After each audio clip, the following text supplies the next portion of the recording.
All right. So I can take off now. Yes. Okay, good morning, everyone. Welcome to this presentation.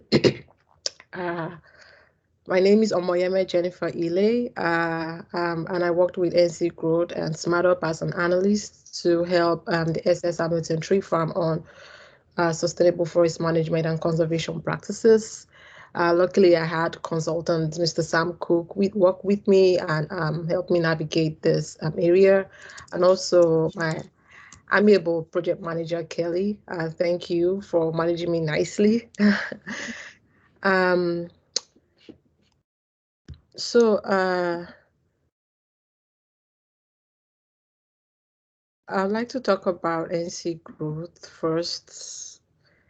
NC Growth is SmartUp is part of a create at the UNC Kennan Institute of Kennan Flagler Institute, and it's an economic development research center that provides technical support for businesses and people and help towns and cities to just improve economic development in these areas. They also provide policymakers across the US with tools to learn how to achieve success. So this project wouldn't have been possible without the help of NC Growth and SmartUp. Um, and then I'd just like to go ahead and give a little introduction about myself. I'm from Nigeria in Western Africa, and have a bachelor's in forest resources management, and that was more like production forestry, a lot of nursery production, raising tree seedlings, and some agroforestry work. And agroforestry is a big thing in Africa and that area because we deal a lot with land tenure systems, and we don't have access to land as we have here, like I've seen in the United States. So people tend to maximize their land use as much as they can. So they mix agriculture and forestry together. And then in 2018, I came down here to NC State University for my master's in forestry and environmental resources. And there I worked with fast growing hardwood trees and looked at how they impacted soil physical properties or soil chemical properties generally. And while still doing my master's, my my advisor thought I was doing such good work and wanted me to stay on for a PhD, which I also wanted. So I transitioned into a PhD in 2020 and still continued working with fast growing hardwood trees and estimating how much carbon they are storing above ground and below ground, and also getting a minor in geospatial information systems while focusing on forestry. So I'll also then go ahead and talk about my client, Mr. Joe Hamilton. Um, so he's the founder, owner, and operator of the SS Hamilton Tree Farm and District Farm of the Year in 2016. He's a retired military and came back to his hometown, Greenport, South Carolina. Uh, Became a woodland advocate for the Centers for Heirs Property.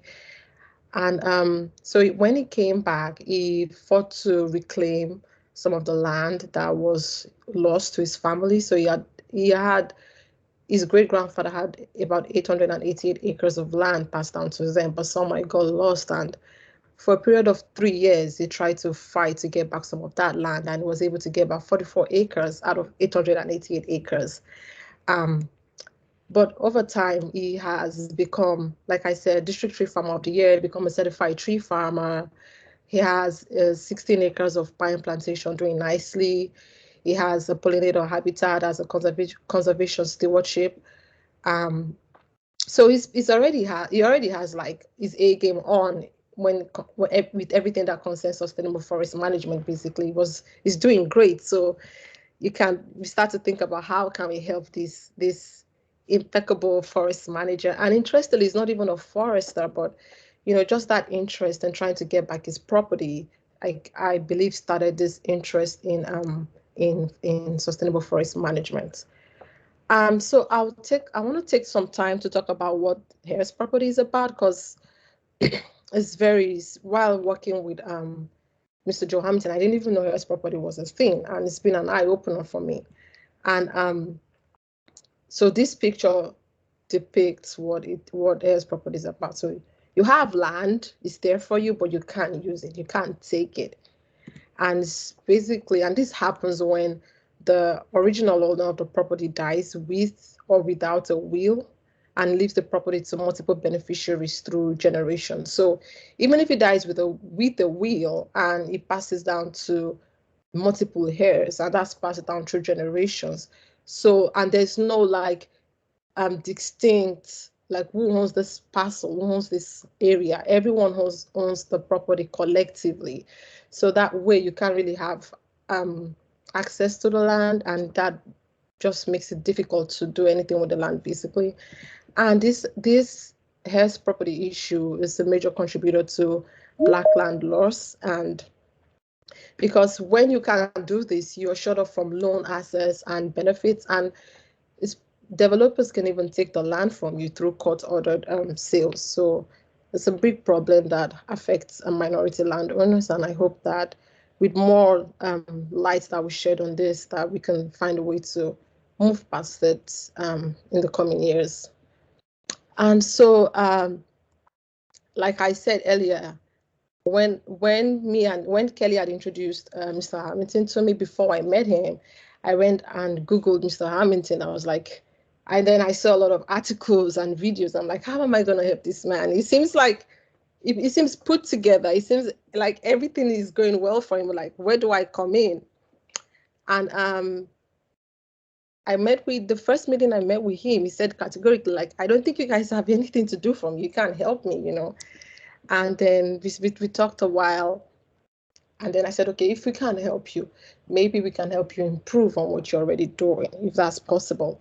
And then I asked, like, what's going to be the next steps for you for your tree farm? And said, okay, well, we're looking at acquiring new property and then see what we can do with that. I'm like, okay, so what do you think about? What are you going to do? Actually said, well, I'm going to clear cut the land like we always do and put pine seedlings there. And I'm like, okay, have you thought about doing something else, like diversifying your forest portfolio? And it's like, no. And then I was like, okay. And then I started feeling relaxed that, okay, I can help you in some way. And then so from there, we moved and started talking about the scope of work, what we could do. And that was just to improve the sustainable conservation practices, like I said earlier, and the forest biodiversity of his land, while maintaining a stable forest land base and also maintaining the capacity for sustained yield of timber and non-timber forest products from his property. And how we could do that was I introduced some different other products that he could put on his land, and I started with the short rotation woody crops for bioenergy production, because that's what my research is on, the fast growing hardwood trees I talked about. And they're called short rotation woody crops because like they're grown in as agricultural crops basically and in short rotation. So you know that for trees, we harvest them in 20, 30 years or to 40 years. But for short rotation woody crops, we harvest them in like 5, 7 years. And as you can see as the picture on top, they have like very slim, they have slim stems. They are cut at the stump, and then they start resprouting into all these multiple stems, and over time they thin down into a nice slim bowl. But you can't have a big mass of it, a big volume of it, because we don't allow it to grow that long. But they are typically used for wood pellets, and that's what you see down here. And these wood pellets are converted for ethanol of use for bioenergy production. And in the southeastern US, we have companies, the major company being Enviva, being the major company that produces the wood pellets, so there'll be a big market for buying this product. So we talked a little about that, but some of the challenge about doing that was that there was we're looking for how we didn't need to really clear cut the land or the forested properties that he buys and then putting the seedlings in there. What would have been optimal for him was that if he had some kind of marginal land somewhere. Marginal land, I mean like a low producing land, like a farm agricultural land that has been in crop rotation for a long time, maybe corn, soybean, and then the land is just low producing, then you can put short rotation woody crops on that kind of land compared to getting a forested land, clearing it, and putting this hardwood seedlings in there. So we moved away from there and we started talking about the carbon markets, because that seemed like another good area to go, since we're going to get forested properties, and the carbon market is just going to pay you to defer the harvest. So we moved on to that and we started talking about carbon markets. And like I said, it's payments to landowners to defer harvest, and this improves the forest ecosystem biodiversity and preserves the forest landscapes, because it leaves the trees on the landscape. And what this graph is showing is that based on forest economic values, industrial landowners or contractors or landowners, they tend to cut their trees at this area where their net present value starts to plateaus and drops down, and while the trees is still increasing in mass and accruing carbon. So what we do, or what the organizations that pay landowners to defer harvest, what they do is that they pay them to defer their harvest at this area to make them keep the trees on the landscape and at a low cost to the landowner, but with a high carbon storage impact. And but so after we talked about this, we decided that we've been having these conversations online virtually, and we didn't even have an idea. It was just explaining what those properties were, but we couldn't see what the properties were. So we decided that it would be beneficial for us to go down to Walterboro to see what those properties looked like visually, and even see if what we've been talking about was achievable. And that's why this process has been a learning process for me as well. Because like as someone that is in core research, we do a lot of research in our labs or on the fields, and we get a lot of results, but are these results scalable? Are they applicable? Are they achievable? And so, like we said, we talked about the short rotation with the crops and figured out that wasn't achievable, and then talked about the forest carbon market. And so we went down to Walterboro, and our first site visit was to just 25 acres of mixed hardwood species for some pine, and also that also had pine trees, but that couldn't do well for the forest carbon market as well, because the trees were not marketable. They were not merchantable. There was not going to be a market for it, basically, because they were not well managed. And so you wouldn't have payment to defer for carbon for that.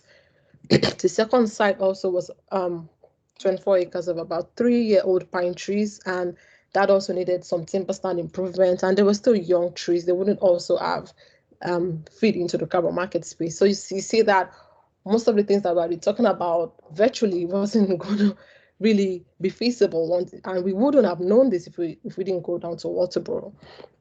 And then we visited his own 16 acres of pine trees and its pollinator habitat.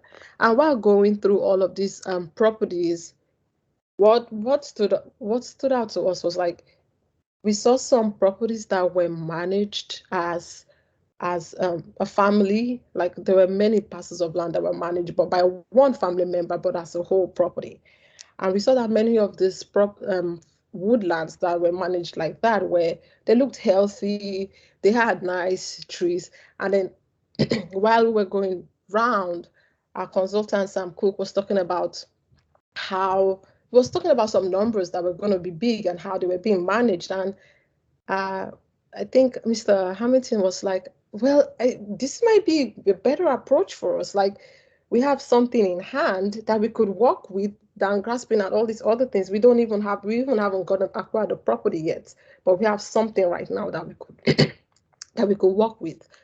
And so that idea came about where we decided to have a forest management master plan. And that was where we're going to manage all the Hamilton family's forest woodlands together and have one master plan to see how we can manage this woodlands. So the purpose of this master plan was to, first, before I go into the purpose, I also wanted to talk about what the family forests, what the contribution of family forests to the forest landscape in the United States. So we see here that the family forest has the highest percentage of forests in the United States. And so it's important that we manage this forest well, because whatever products we get from there is going to have more contribution into our general forest ecosystem in the United States. And also, this map shows that South Carolina has about 15% of family forests. That's what this map is showing here. So the work that we're doing in South Carolina is important, because if we can get to more minority landowners, African American landowners or Hispanic landowners, we're going to see a very big movement, or we'll see more productive forests in these areas. So the purpose is to engage African American family forest owners in sustainable woodland management, and also start the conversation among family members about the possibility of committing to woodlot management, and starting with the Hamilton family if this goes right. Also, well, this plan is going to provide us a guide to meet clients' needs regarding their family forest and as a community. Thankfully, again, to Mr. Hamilton, he sent me the land parcel numbers of his family members, and I put together this map. And from this map, you can see that the parcels are closely located together. The woodlands are closely located together. So it makes a lot of sense that we manage this together, and to provide maximize as much economic outputs and social and environmental outputs that we can. And I put from these maps, I zoomed out some pictures so you can see clearly what the land parcels look like. This is Mr. Hamilton's land parcels on the side, and you see the teal one here and the orange parcel down here. These are his properties. I also put his sister's property here. I don't know if she's online. I can't see the participants, but so this is Miss Willis's property right here. And you can look at it from the tax, the TMS numbers, the 028, see the shape here, and 028. This is the red parcel. And I also have another of his sister here, Miss Sheila. So I just wanted to put it here to see what their properties look like, and that is there. And we just got to do some work with it. So the goals and outcomes of this management plan was, I have 3 main goals with sub goals and sub outcomes, but the 3 main goals is that we preserve, manage, and expand the woodland property of the Hamilton family members. And the outcome of that is going to be inventory, maintenance, and recommendations of development strategies.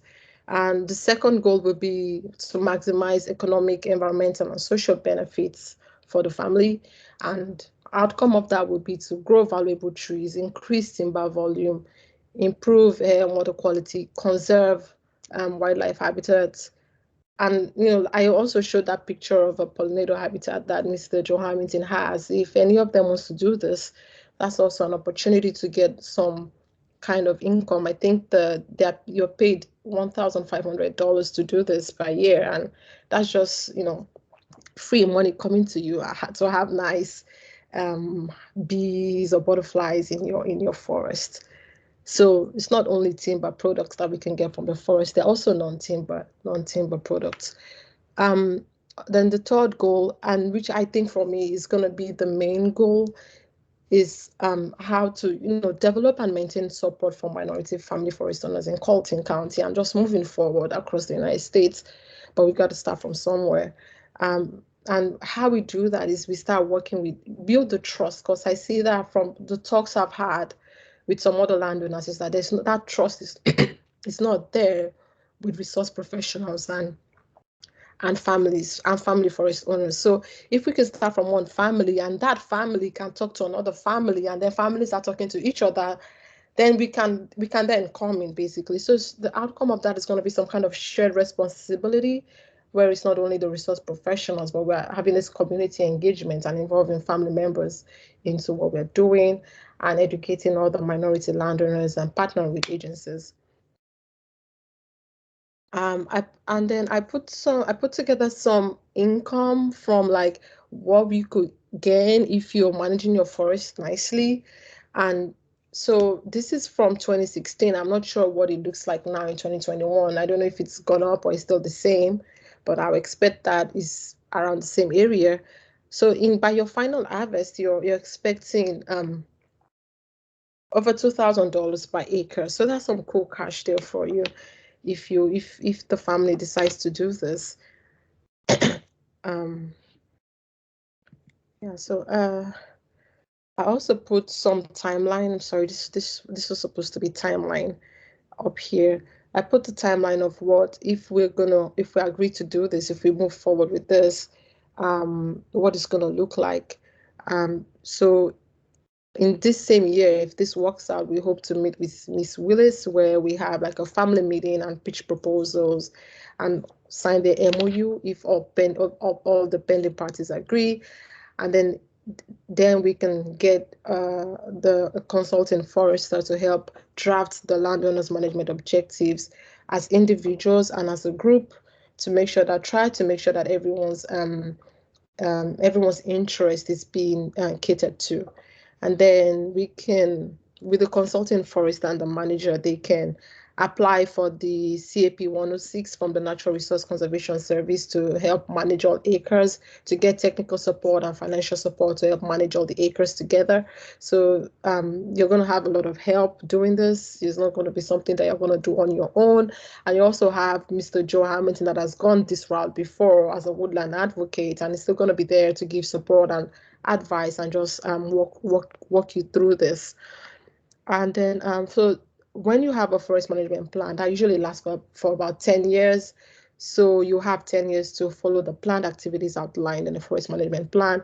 And within these 10 years, you still have support from your consulting forester or other organizations that helps you through the 10 years. And at the end of the 10 years is to come back together and update the forest management plan. So I put together some organizations that can help with this that are available even in Colleton County there, and also some technical support that we have for you. So yeah, they're listed here. I don't want to go through calling it one by one. Thank you for listening to my presentation. I don't know what's been itching in my throat, but yeah, this is a picture of Mr. Sam Cook, myself, and Mr. Joe Hamilton or Mr. Joe Hamilton's property in December when we went down there. Thank you, and I'll take any questions now. Wonderful job, Jen. Excellent job. Thank you so much, Jen, for your presentation. A lot of work. You've put a ton of work, yourself and Mr. Sam Cook, and as well as Mr. Hamilton, in pulling this all together. Wanted to, before we get questions from, those that are on the call, wanted to see if Mr. Hamilton wanted to give some words or some observations or anything before we move to the next part. Yes, good morning. Jen, fantastic. Outstanding. Thank you. If I had an Emmy, I'd give it to you right now. But yeah, you did a great job. Thank you so much for your work, and thank you for those who are visiting with us here. Interestingly enough, we have tours here on the farm, and we are scheduled to have a small tour this weekend. So part of my duties now is to get things ready for that. So I was out pressure washing and doing some other stuff. But anyway, just real briefly, 2007 to 2010. I did the research, cleared this Heirs Property, got it all cleared and put that behind us. Took us 3 years, hired an attorney. The Center for Heirs Property Preservation, they were able to open the door for us and get all of the family members at the table. So that worked. In 2013, met up with Sam Cook and some other people and was able to get started with the SFLR, Sustainable Forestry Land Retention Program. Got really involved with that. In 2016, we planted. In 2014, I retired from the Department of Defense, a total of about 42 years. In 2016, we planted pine trees, and you can see some of them right over my right shoulder, over between Jen and I. And there's some behind the house, and there's a 16-acre tract on the other side. And And so, and also let me point out that one slide with the organization that Jen had up there. I not only interacted with each one of those entities, I became a part of each of those entities. And I say that so that my sister Jackie, Miss Willis, will understand one has to have that fire in the belly to pursue this thing. Whenever I do, prior to COVID, I was on this kind of a speaking circuit. I'd go around and talk to a lot of people about this. I walk away with, I always leave 3 words when I walk away from them. They need to be enlightened. And right now, we have been enlightened right now. And then when you receive, when you with this enlightenment, you are then empowered. You should feel that fire in the belly. You should feel revved up and ready to go. Then you should feel enthused to share this with other people. Because if you look at that other slide, if you where Jen said the land loss among African Americans, among Black landowners is dismal. It's dismal. We don't know what we don't know. We don't realize what value we have here. And sitting in my office over my right shoulder, I have some information where I sent to my son, and that's a slide. That's a picture of a slide when I was interviewed by grist.org. Look that up, please, and look at and see that article. And also Bloomberg News interviewed me, and again, I was telling them about that incredible land loss.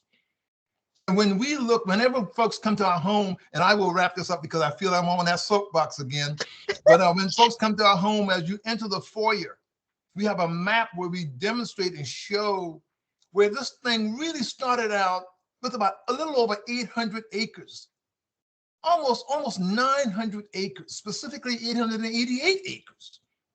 And as the Civil War was winding down, many of the slave owners, large landowners were fleeing because they heard about General William Tecumseh Sherman coming through Georgia, coming to South Carolina to punish South Carolina because it was the first to secede.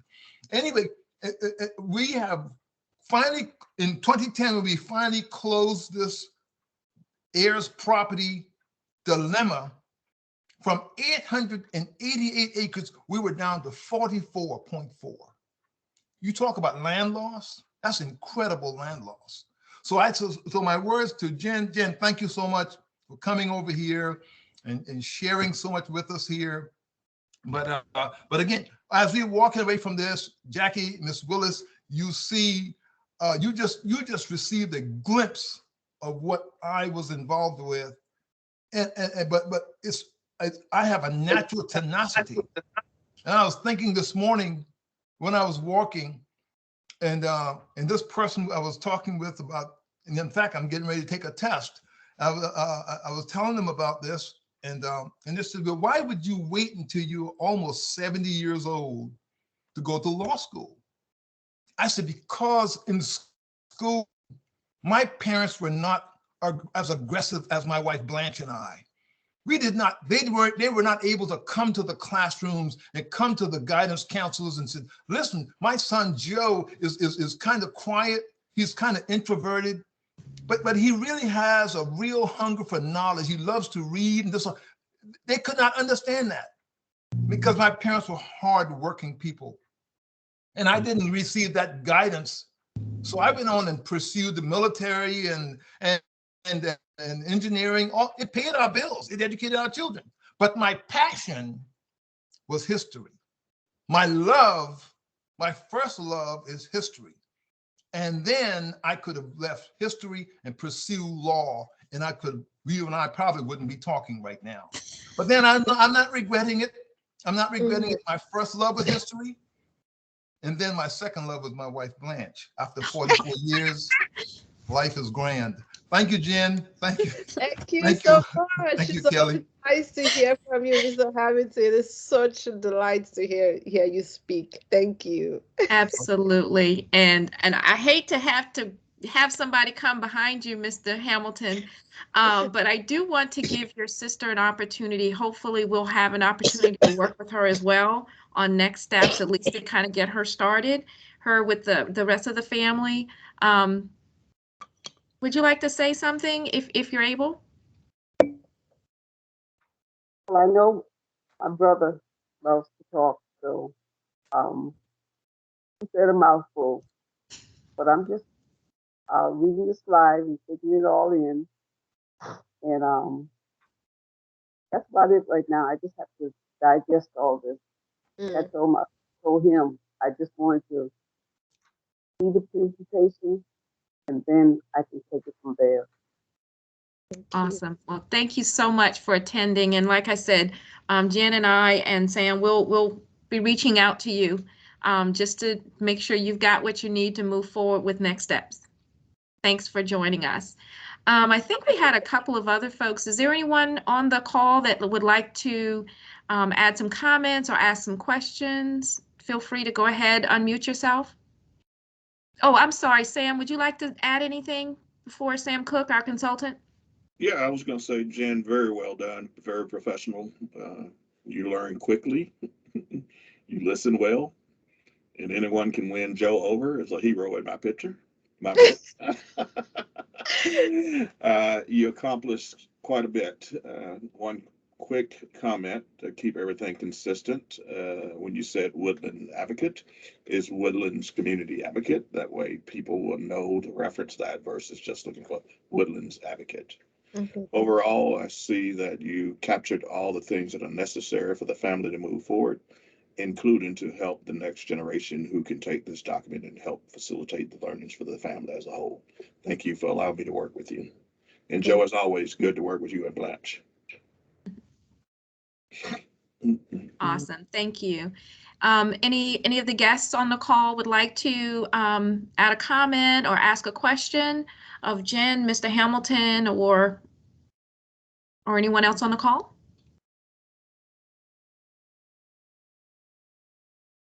Kelly, this is Queenie. I am just so proud of Mr. Hamilton and Miss Hamilton and young lady. Is it Jen? Yes, Oh, Jen. that was so awesome.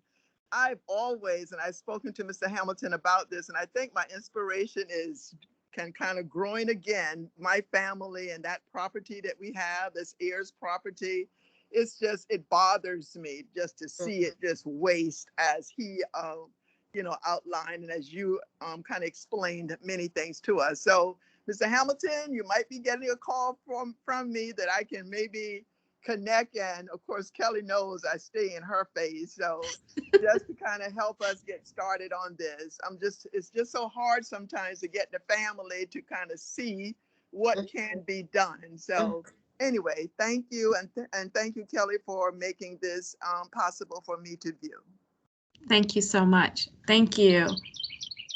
And I would like to say that we will, if we definitely have a lot of resources in this regard, we have the Center for Heirs Property and Preservation that we'll be more than happy to direct you to, give you some contacts there. And of course, our team is available if you have some questions, and we'll help point you in the direction of the right resources. I'm sorry, I think Elizabeth, did you want to say something? I'm sorry. Yeah. I just wanted to say what an awesome presentation. I'm Elizabeth Bassnight. I work with Kelly and the team, and I'm just really impressed by your skills and experience and insight, Jen and Mr. Hamilton, by this incredible story that you tell. It's pretty awesome. So thanks for letting me participate in this call. Thanks. And also big shout out to Kelly for pulling all this together and getting this excellent team together, including Sam Cook. Very, very cool. Thank you. Anyone else?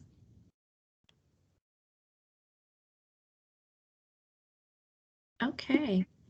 If there are no other, I'm sorry. Anyone else? Yes, Kelly, this is Joe Hamilton again.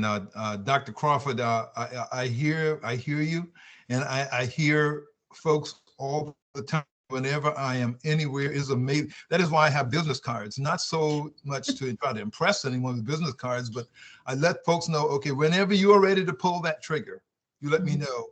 But again, the only drawback to that is, I've always tied it back to some type of story that we can connect to, is that sooner or later, when my wife was expecting, our first child, my oldest, my son, I went duck hunting, and he's 30 years old, and I was duck hunting out, and I came back home, and she said, Joe, my water broke. And so that being the case, you know, I knew eventually that thing like this was going to go down. So we already packed and everything, and we went on to the hospital, and I said, the doctor said, okay, yeah, okay, the contractions are coming so and so amount of time apart. I said, well, should we go back home? He said, no, you don't have time to go back home. When you go back home, you will have a child. So I'm just telling you, time is not waiting. That child wasn't waiting. He said that child is not going to wait. He's going to come soon. And so I'm just saying right now, with the advancements, and folks are more knowledgeable now, and they see the value of land. They are losing that. People are not. Yeah. We are losing a treasure. We are losing a treasure.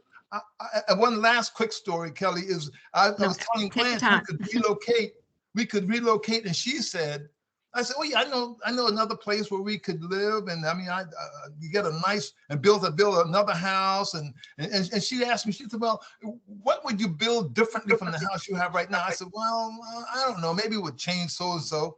And she said, well, what else would you do? I said, well, I would just love to have a no small farm. And she said, well, but you have that now. I said, yeah, but you know, and she said, and one thing you don't have the story of your great grandfather, who was an enslaved person who held onto the land, even though he had a tremendous land loss, even though he held onto the land against incredible odds to make you where you are today. And you want to give that up because there is not a value you can put on this. You cannot put a dollar value on this because you cannot put a dollar value on what an enslaved person who was born an enslaved person, his wife an enslaved woman, his daughter an enslaved young lady, and that young lady who was an enslaved person had another child. His name was Steve Hamilton. That's my dad.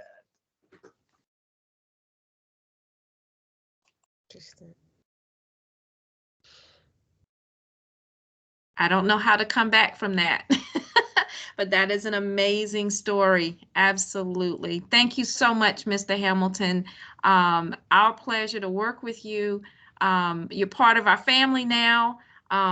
You're always invited to participate in our events, activities, and hopefully you'll be available to, we'll be available to work with you again.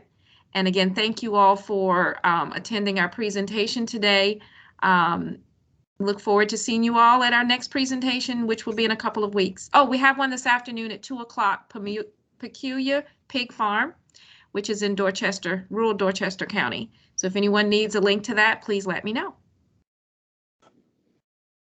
Have a good one. Bye-bye. Good day. All right. Bye-bye. Thank you. Thank you.